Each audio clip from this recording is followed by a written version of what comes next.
Hello students. आज हम कक्षा 12 गणित विषय की एनसीईआरटी की पुस्तक के पाठ 7.2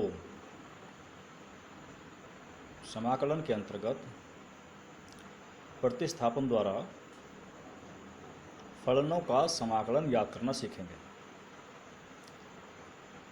प्रतिस्थापन विधि का प्रयोग करने के लिए जो पॉइंट हमारे दिमाग में रहने चाहिए, वैसे तो वो करते हुए अभ्यास हो जाएगा। तो जो इसकी पहचान है उसके अंतर्गत हमें जो इंटीग्रेशन के लिए फलन दिया जाएगा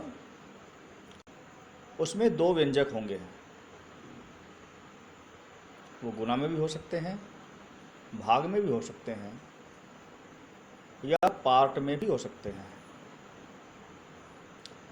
हमें जो चेक करना है, ऐसी स्थिति में जब साधारण सूत्रों के द्वारा समाकलन ज्ञात नहीं हो पाता, तब विशेष परिस्थितियां निर्मित होती हैं। इसमें ऐसी ही एक विशेष परिस्थिति आएगी जब हमारे पास दो फलन होंगे और वो गुणा या भाग या एक फलन के अंदर दूसरे फलन का इंटरफेयर होगा। तो हमें जो चेक करना है वो ये करना है कि जो दो फलन हमारे पास हैं या तीन फलन हमारे पास हैं, इनमें से ऐसा कौन सा फलन है जिसका डिफरेंशियल करने पर दूसरा फलन पूरे तरीके से प्राप्त हो जाए।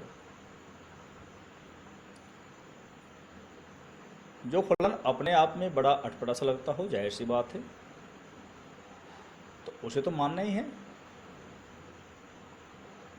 इसके अतिरिक्त दो फलनों में से जो भी फलन ऐसा लगता है, हम डिफरेंशियल चेक कर लेंगे कि एक का डिफरेंशियल दूसरा पूरे तरीके से आ जाए, तो हम ऐसे फलन को प्रतिस्थापित करेंगे। प्रतिस्थापित का मतलब उस फलन को हम कोई दूसरा चर मान लेंगे। जनरली हम इस फलन को t मानते हैं। कुछ चीज़ें हमारे ध्यान में रहनी चाहिए। हम जानते हैं कि डिफरेंशियल के जितने फॉर्मूले हैं, इसमें पावर, अगर x की पावर n है तो एक पावर कम हो जाती है। तो जाहिर सी बात है x वाले के लिए एक पावर अधिक होना अनिवार्य है। अगर ऐसा नहीं है तो हम करने का प्रयास करेंगे या दूसरे फंक्शन से बात करेंगे। तो कुल मिलाकर के इस अभ्यास के लिए हमारे पास डिफरेंशियल के सारे फॉर्मूले याद होने चाहिए जो हम पिछले टॉपिक में याद कर चुके हैं। तो कैसे इसका अभ्यास होगा, कैसे इसकी प्रॉब्लम सॉल्व होंगी, वो हम कुछ प्रश्नों के माध्यम से समझेंगे और बाकी से इस अभ्यास को करने का प्रयास करेंगे। चलिए, एक्सरसाइज 7.2 प्रतिस्थापन द्वारा समाकलन का पहला क्वेश्चन है। हमें दिया गया है कि 2x बटे 1 + x² dx का इंटीग्रल ज्ञात करना है, समाकलन ज्ञात करना है। कोई लिख करके नहीं देता कि प्रतिस्थापन द्वारा ज्ञात करें, हम किसी भी विधि से ज्ञात कर सकते हैं। तो इसमें हम देख रहे हैं कि दो फंक्शन दिए हुए हैं, एक 2x है और एक 1 + x² है। तो अब इन दो फंक्शन में से चेक करेंगे कि कौन सा किसका डिफरेंशियल है। कायदे से जो हमारे फॉर्मूले हैं वो सभी गुना पर अप्लाई होते हैं, यानी अंश वाले हिस्से पर अप्लाई होते हैं। तो प्रयास करते हैं कि वो बचा रहे। अगर हम 2x को, 2 तो कांस्टेंट है तो इसको छोड़ दें हम, क्योंकि जब वेरिएबल की बात होती है तो फॉर्मूले में वेरिएबल काउंट होता है, कांस्टेंट केवल साथ लगने के लिए होता है। तो हमारे पास x का डिफरेंशियल 1 होता है, 1 हमारे पास ये फंक्शन बच जाता है। अगर हम इसे कुछ मान लेते हैं तो इसका डिफरेंशियल 0 हो जाता है, प्लस x² का डिफरेंशियल 2x हो जाता है, x की पावर 1 आ जाती है। तो ये पूरा फंक्शन हमारे पास आता है। इसका अर्थ क्या हुआ कि हमें इसे टी मान करके फ़ायदा होगा। इस घटना को हम कहते हैं प्रतिस्थापन करना।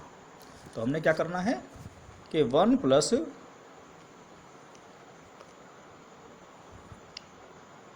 लेट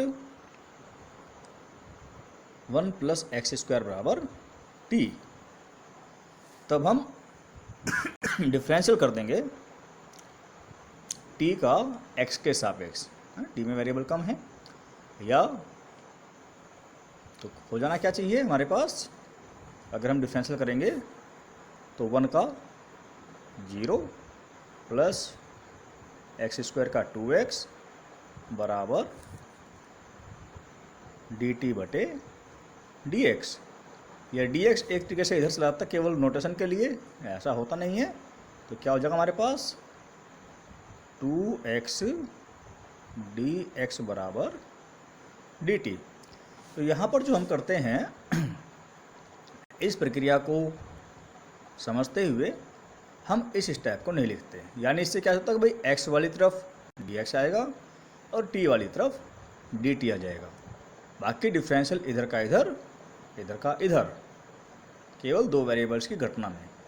तो क्या आ गया हमारे पास? हमारे पास आ गया है 2x dx बराबर dt।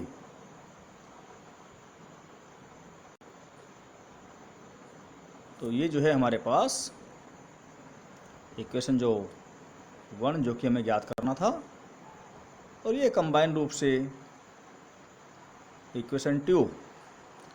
तो समीकरण 1 में अगर मान रख देंगे तो क्या स्थिति बनेगी? तो फ्रॉम 1 and 2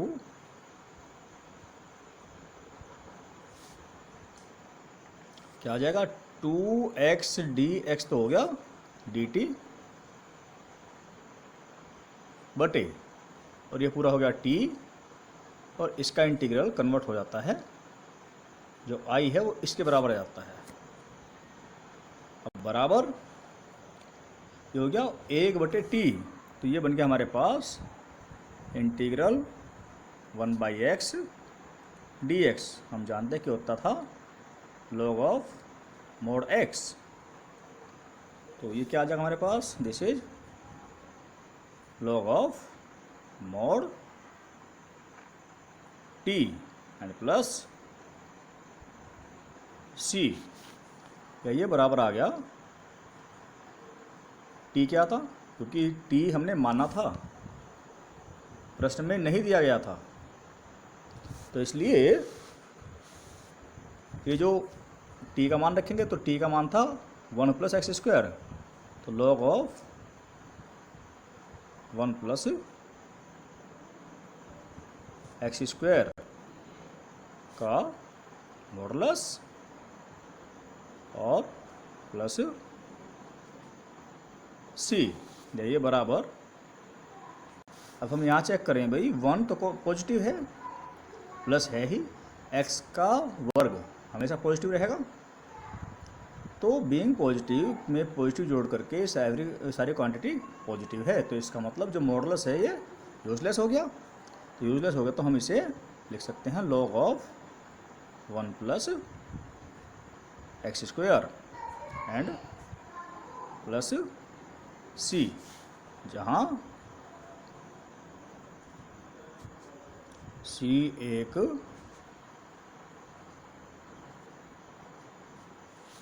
समाकलन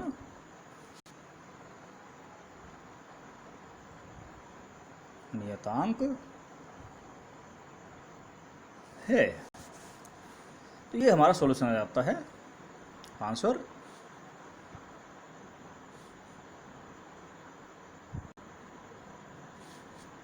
अब यहाँ पर एक चीज़ और हम कर सकते हैं, this is a solution, particular solution. Best solution के लिए हम क्या करें, अगर हमारे पास जितने ये पद जिसका हमने इंटीग्रल किया है वो एक पदीय है या द्विपदीय है, और सब में फंक्शन एक जैसा ही आ रहा है। फंक्शन कौन? जैसे यहाँ पर फंक्शन है log, ये तो संख्याएं हैं, ये तो मैथ्स के हैं, तो इनके ऊपर ऑपरेट हुआ है log। तो जैसा ये फंक्शन आया है अपने कांस्टेंट को हम ठीक वैसा ही करके लिखें तो ये हमारा बेस्ट सॉल्यूशन कहलाएगा। यानी क्या कर सकते हैं हम इसे, यहाँ से जो हमने आए हैं हम क्या लिख सकते हैं, बराबर लॉग ऑफ, यानी चल रहा हमारा आई बराबर log of modulus T plus log of C.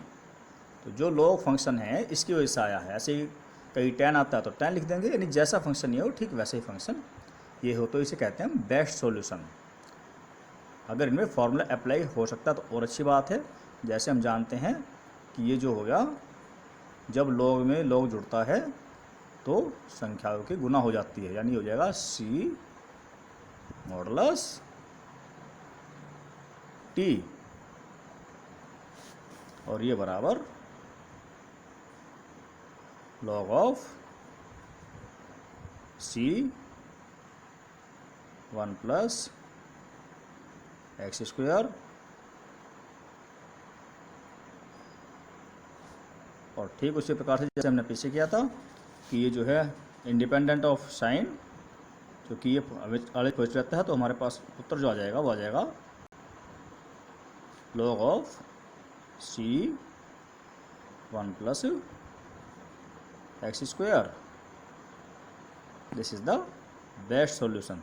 तो दोनों में से कोई सा भी सॉल्यूशन हम कर सकते हैं, लेकिन हमें करना क्या है, हमें करना है बेस्ट सॉल्यूशन की ओर। तो कोशिश करें कि बेस्ट सॉल्यूशन की हम प्रैक्टिस करें, अदरवाइज प्लस सी तो लिखना ही लिखना है और ये लाइन लास्ट में भी लिखनी है, क्योंकि सी कहाँ से आया, फॉर्मूले से तो नहीं आया। तो इसे हम इस प्रकार से करेंगे। Next is question number 2। आई दिया हुआ है log of x whole square divided by x d x. तो अगर हम log x को t मानते हैं तो 1/x ये पूरा हिस्सा जो है ये कंप्लीट dt में कन्वर्ट हो जाता है, और ऐसा करने से केवल एक ही फंक्शन बचेगा जिसका नाम होगा t। तो जाहिर सी बात है इससे हमें फ़ायदा है, तो हम लिख लेंगे लेट log x बराबर t 1/x dx बराबर dt आ जाएगा। log का डिफरेंशियल होता है 1/x। तो फ्रॉम 1 एंड 2 क्या स्थिति बनेगी, आई कन्वर्ट हो जाएगा, दिस इज टी स्क्वायर और बटे एक्स पूरा हो गया ये डी टी, और टी स्क्वायर हो गया जैसे कि एक्स की पावर n होता है तो टी की पावर 3/3 प्लस सी। टी का मान हमारे लिखा था log ऑफ एक्स, तो ये हमारे पास हो जाएगा log ऑफ एक्स का होल क्यूब बटे 3 प्लस सी, जहाँ सी एक समाकलन नियतांक है। तो इस प्रकार से हम देख रहे हैं कि हमारा जो टारगेट है वो है केवल और केवल ऐसे फंक्शन को पहचानना।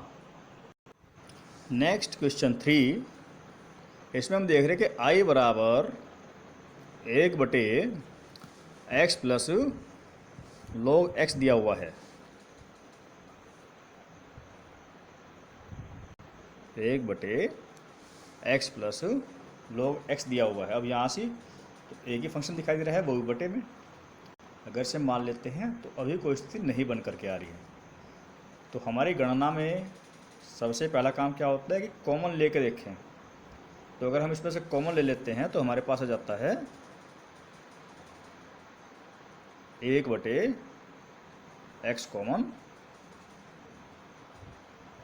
1 प्लस log x और dx है ही। अब ऐसा करने से क्या हुआ, हमारे पास दो फंक्शन आ गए, एक x और एक 1 प्लस log x। तो अब इन दो में चेक करें, भाई 1/x का तो कुछ हो नहीं सकता, log x को मानने हैं तो 1/x कंप्लीट हो जाएगा। इस ब्रैकेट में बचा कौन, प्लस एक साइन है, 1 एक कांस्टेंट है जिसका डिफरेंशियल 0 होता है, तो इसका प्रभाव इस पर नहीं पड़ता। तो हम क्या करें, पूरे फंक्शन को ही t मान लेते हैं। तो आगे फिर वही प्रक्रिया शुरू हो जाएगी, लेट 1 प्लस log x बराबर t 0 1 का 0 log x का 1/x dx बराबर dt एंड 1/x dx बराबर dt। देन फ्रॉम 1 एंड 2 तो हम 1 हमारे पास ये मानी थी हमने, तो 1/x log dx, ये पूरी पार्टी जो है ये हमारे पास कन्वर्ट हो जाती है dt में, और 1/1 + log x हो जाता है t। तो इसका इंटीग्रल हम जानते हैं log ऑफ t होता है प्लस c की जगह log c बेस्ट सॉल्यूशन में लिखा है इसको मैंने। तो क्या हो जाएगा log of c modulus t is equal to log of c modulus, इसका मान रख देंगे 1 + log x। अब log x का मान, अगर x का मान बहुत 0 के से बहुत कम है तो इसका मान 1 से बहुत ज़्यादा करके नेगेटिव आएगा। तो ये नेगेटिव होने के कारण से फिर c को नेगेटिव होना पड़ेगा। तो ऐसी स्थिति में हम इसे मॉडुलस में छोड़ेंगे और लास्ट में क्या लिखेंगे, जहाँ c एक समाकलन नियतांक है।